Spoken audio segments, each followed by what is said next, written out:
afternoon. Let me know if you hear me. Thank you very much for being here for this very interesting conference. It is a nice opportunity to meet people that we know from the academia, or people that we are close friends and sharing our concerns about underwater cultural heritage. In this work, we decided to collaborate with Anastasia, an archaeologist, Angelos, an engineer, consultant for developing matters in maritime space, Vasilis, who is a marine environment specialist, and me as a mapper and scientific diver that like to know where we're going to dive. And the common question all of us had to face, the research question, we realized is we don't know where and what. So that was the intention of our work, to provide data that will be openly accessible so anybody can use and can be applied in maritime spatial planning, and those data refer to underwater cultural heritage. We hear a lot about policy making, but if we don't know what to protect or what to manage, we cannot give proper answers. I will get used to this.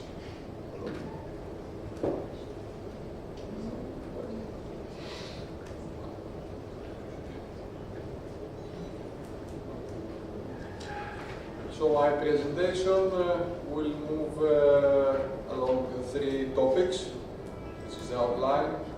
I speak a little about open science that has to do with data and society, as our keynote referred to. Society is of major importance. About underwater cultural heritage and maritime spatial planning. That was actually Professor Kivelou's introductory speech. So I don't say much, because he already did some very nice explanation about the matter. And I speak mostly about mapping, how we address the issue of mapping what we call underwater cultural heritage in Greece. A few words about open science. It is considered a collaborative culture. And the open science concept is represented by some layers, some researchers. And the definition is that open science is a collaborative culture enabled by technology. It is part of the topics of this conference, that empowers the open sharing, very important to share the knowledge, information within the scientific community and the wider public. And this is to accelerate scientific research and understanding. I'm not saying much on this because you can read the article. UNESCO supports this effort of open science towards the achievement of the Sustainable Development Goals. And I will not refer much to the topics of this discussion or this support, rather to the terms transparent, inclusive, and democratic. The other things, the other topics that are addressed here, it is something maybe you're already familiar with. Sharing, okay, we will hear this term, scientific knowledge openly available, not to be hidden and not to be hindered. And the inclusion of societal actors beyond the traditional scientific community. That involves not only citizens, but also, let's say, personnel, staff from the Navy, for example, if you speak about the sea, or general armed forces, as being the ones that are in charge for security issues. Some, let's say, metrics about open science that comes from the European Union, the research being done from the European Commission, facts and figures on the open research data, that you can see the amount of repositories per country, and I have set a threshold where Greece, with some other countries, is just below this limit of less than 10 data repositories for general matters. And if I go specifically for the underwater cultural heritage that falls in humanities, you can see that speaking about Europe, and maybe it's a global research, it is less than 1,000 overall for the world. So we are delegating with something that has to do with culture, falls in the humanities, that it is not that much, there are not much data available in a country that we have something relatively lower than other countries that are leading this life. United States, United Kingdom, or other countries. And here I would like to introduce two, let's say, indexes on this process of using data. Mentioned on the approach of open science. One is transparent, inclusive, and democratic, and the other is the collaborative culture of this process. Speaking more particularly, and I'm going to give an example on how to use those indexes. Speaking about geodata that would address the question, the research question, what and where, we can see that the European Maritime Observatory Data Network for human activities provides some data. For Greece, I think it is just 20 sites. And you can notice on the map that Ireland or France appear to be the first countries in underwater cultural heritage. If you look at Mediterranean, no data exists. And I'm going to test the sources of those data against those two indexes I said before.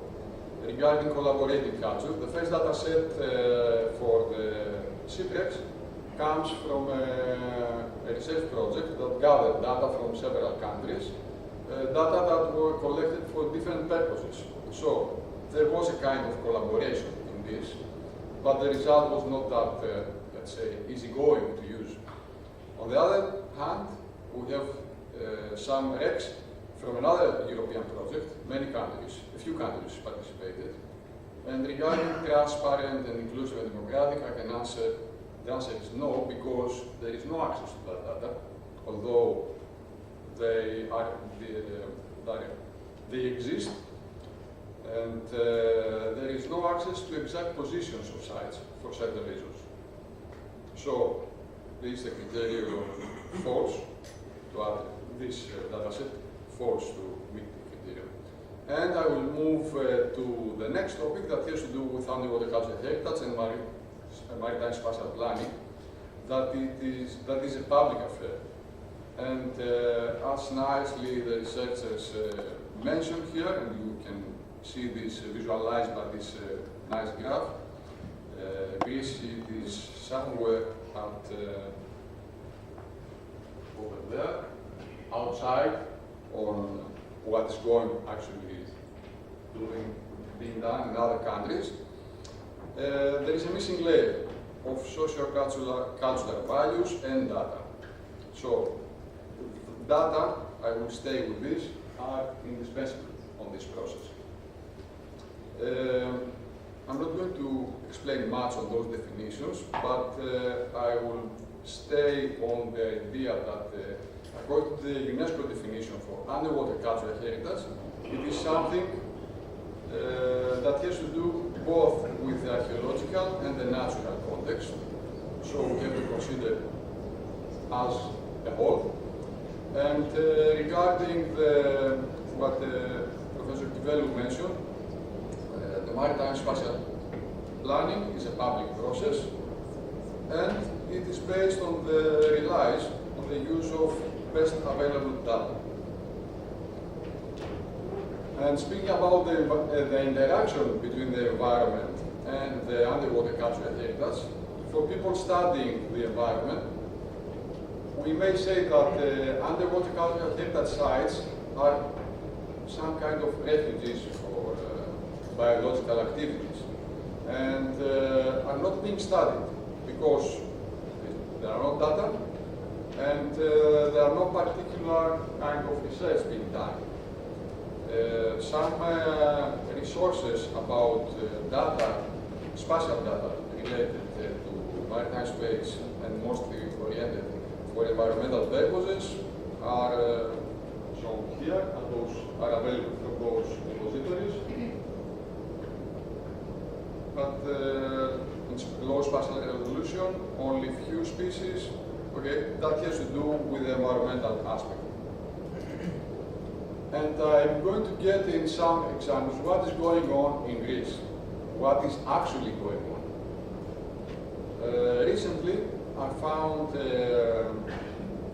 this national development program that has to do with sustainable energy resources to be used, and for that purpose to appear to be two data sets that nobody knew that existed. I was happy seeing those maps on that kind of plan, and refer to shipwrecks and underwater antiquities areas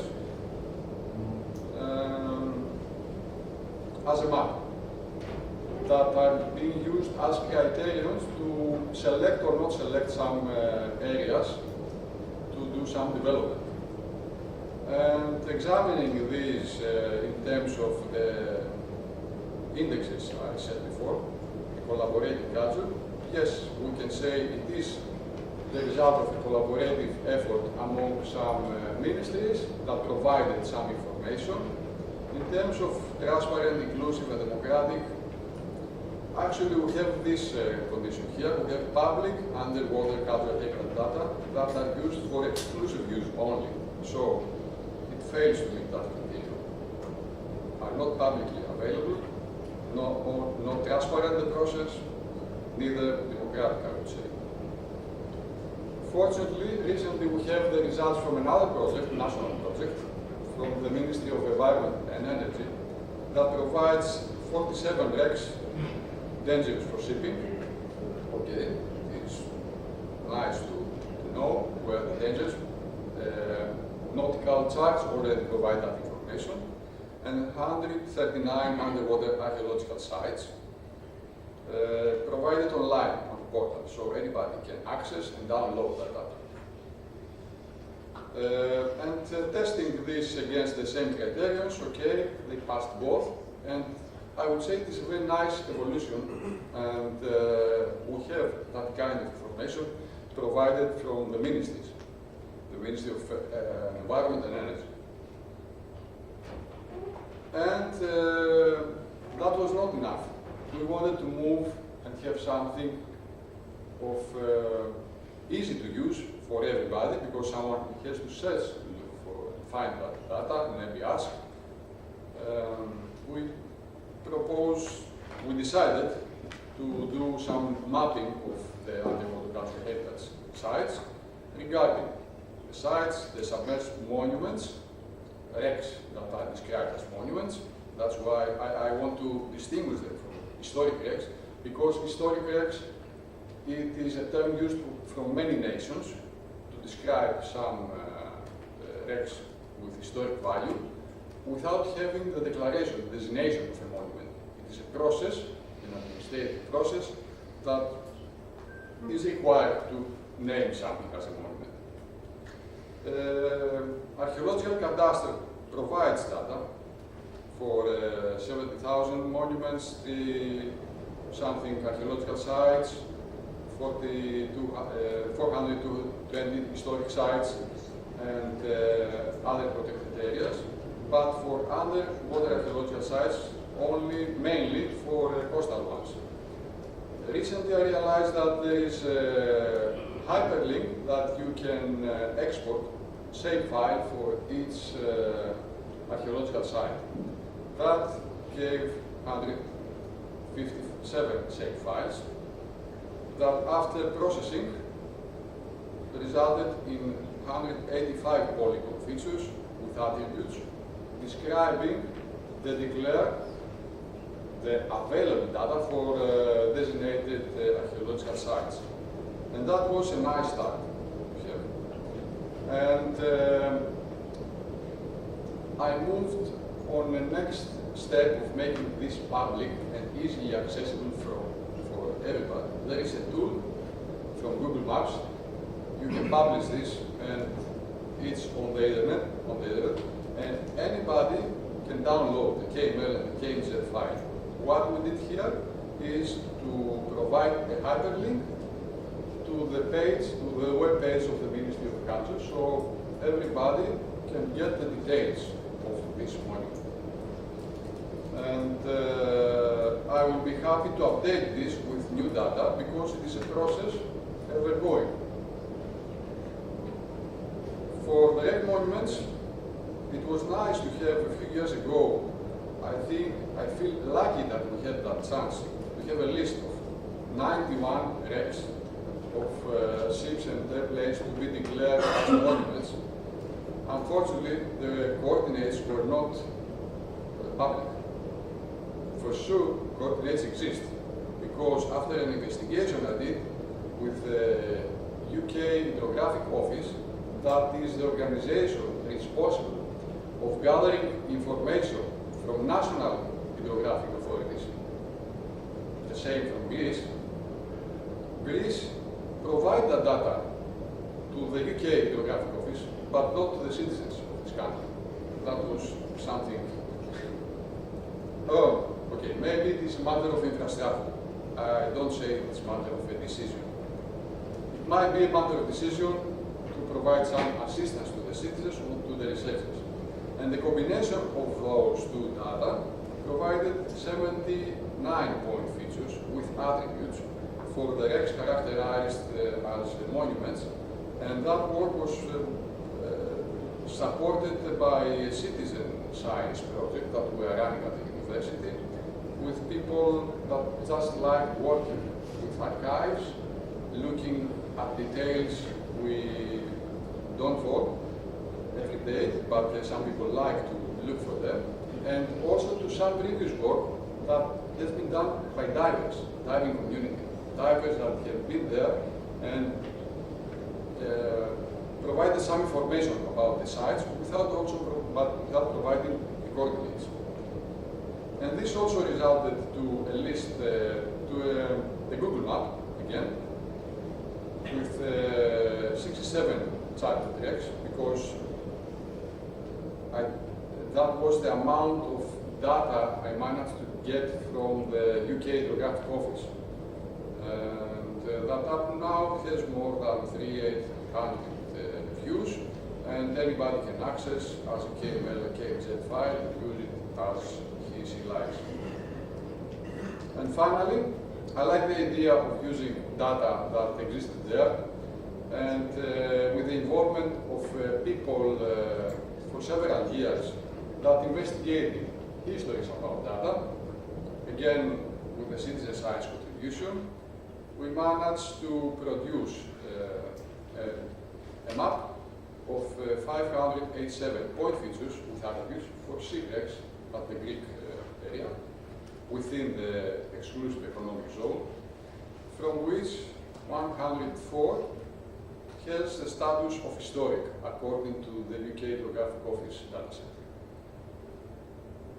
And this is also last, I think, in 2 months, it got more than 6,400 views. Anybody can access, and as it is an open, let's say, citizen science project, anybody that would like to participate, there is a copy of this map that we share, and anybody can input data, edit the map, and provide new positions or names for existing wrecks that we don't know the name, to give an identity. And that, we may say that result in a new map for Greece for the underwater cultural heritage. I name it version 1 because it is a process that might change. And as key messages from this work, I would like to say that open science gives easy access to everyone to participate. And underwater cultural heritage and maritime spatial planning is a public affair. It's a public good, a national asset, but it has to do with everybody. And regarding mapping, we have 3 new geodata sets for those sites anybody can use. I would like to thank you and resume on what, from where I started at the beginning. As a team on this work, we decided first thing to collaborate. People from different disciplines to work together. And our aim was to contribute in a transparent, inclusive, and democratic maritime spatial planning. I hope that you are going to use that kind of data, and I'm happy to answer any questions or provide some more details on this work to anybody that wants to learn more. Thank you.